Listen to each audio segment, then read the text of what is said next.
அனைவருக்குமே வணக்கம். சற்று முன் கிடைத்திருக்கக்கூடிய ஒரு மிக மிக முக்கியமான செய்தி ஒன்று வெளியாகி உள்ளது.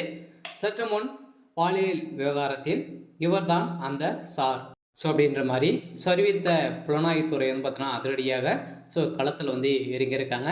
இதன் அடிப்படையில் தான் அந்த சார் அதிரடியாக கைது செய்யப்பட்ட சம்பவம் தான் இப்போ பார்த்தீங்கன்னா என்ஆர்ஐ பார்த்தீங்கன்னா அதிரடியாக இந்த வழக்கை என்ஆர்ஐக்கு மாற்றியிருக்கக்கூடிய நிலையில் அதிரடியாக பிரித்து மேய்ஞ்சிருக்கக்கூடிய நிலையில் தான் இப்போ அந்த சார் அதிரடியாக சிக்கியிருக்காரு. அந்த சார் யார் அப்படின்னு தான் பார்த்தீங்கன்னா ஏற்கனவே உதயநிதி ஸ்டாலின் அவர்களுக்கு இதில் தொடர்பு இருக்குது அப்படின்ற மாதிரி வெளியே இருந்த நிலையிலும் பார்த்தீங்கன்னா இப்போ இவர் தான் அப்படின்ற மாதிரி இப்போ அறிவிப்பு வெளியே இருக்குது. அதெல்லாம் பார்த்தீங்கன்னா அதிரடியாக திமுக சேர்ந்த அமைச்சர்களும் துணை முதல்வர் உதயநிதி ஸ்டாலின் அவர்களும் பார்த்தீங்கன்னா கைது செய்யப்பட போகிறாங்க அப்படின்ற மாதிரி தான் இப்போ பரவலாகவே பேசப்பட்டு வந்திருக்கக்கூடிய நிலையில் தான் இப்போ மீண்டும் உதயநிதி ஸ்டாலின் அவர்களுக்கு ஒரு மிகப்பெரிய சிக்கலாக தான் இருந்திருக்கு.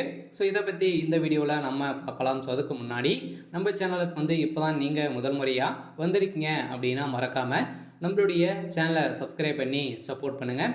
வாங்க வீடியோக்குள்ளே போகலாம். பார்த்தீங்கன்னா இந்த பாலியல் விவகாரத்தின் அடிப்படையில் ஏற்கனவே திமுக சேர்ந்த அமைச்சர்களும் உதயநிதி ஸ்டாலின் அவர்களுக்கும் இதில் தொடர்பு இருக்குது அப்படின்ற மாதிரி தான் குற்றவாளியாக கைது செய்யப்பட்டு இருக்கக்கூடிய நயனசரக் அவர்கள் பார்த்தீங்கன்னா கொடுத்த வாக்குமூலத்தாலும் அவருடைய வீடுகளில் நடந்த ரைடின் அடிப்படையில் அங்கு சிக்கிய ஆதாரத்தின் அடிப்படையில் தான் பார்த்தீங்கன்னா வைத்து ஏற்கனவே மகளிர் ஆணையம் பார்த்தீங்கன்னா களத்தில் இறங்கியிருந்தாங்க. அதில் பார்த்தீங்கன்னா இப்போ விடுவி காலம் கொடுத்துட்டு இப்போ பார்த்தீங்கன்னா என்ஆர்ஐ இறங்கியிருக்கக்கூடிய நிலையில் தான் இப்போ இந்த விவகாரத்தின் அடிப்படையில் உதயநிதி ஸ்டாலின் அவர்கள் கைது செய்யப்பட்டு இருக்கக்கூடிய நிலையில் தான் இப்போ மக்களிடையே ஒரு பேசும் பொருளாக மாறி இருக்கு.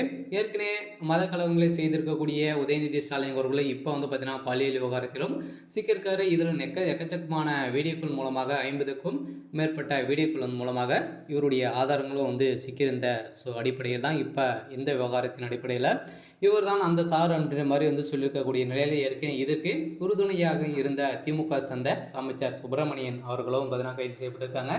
இதில் ஏற்கனவே ரகுபதி அவர்களும் பார்த்தீங்கன்னா பேச்சுவார்த்தைகள் நடந்த பேச்சுக்கு அடிபட்டு இருந்தது.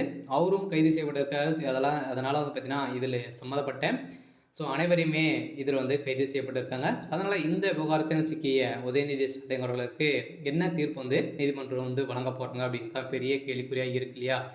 நீதிமன்றம் தான் ஏற்கனவே இந்த வழக்கை தாமாக முன் விசாரணைக்கு எடுத்திருக்காங்க. இந்த விசாரணையின் அடிப்படையில் தான் இப்போ உதயநிதி ஸ்டாலின் அவர்கள் பார்த்தீங்கன்னா கைது செய்யப்பட போகிறதாக பரவலாகவே பேசப்பட்டு இருக்கக்கூடிய நிலையில் இப்போ மீண்டும் திமுகவுடைய தலைமையத்துக்கு ஒரு மிகப்பெரிய இடியாக தான் விழுந்திருக்கு.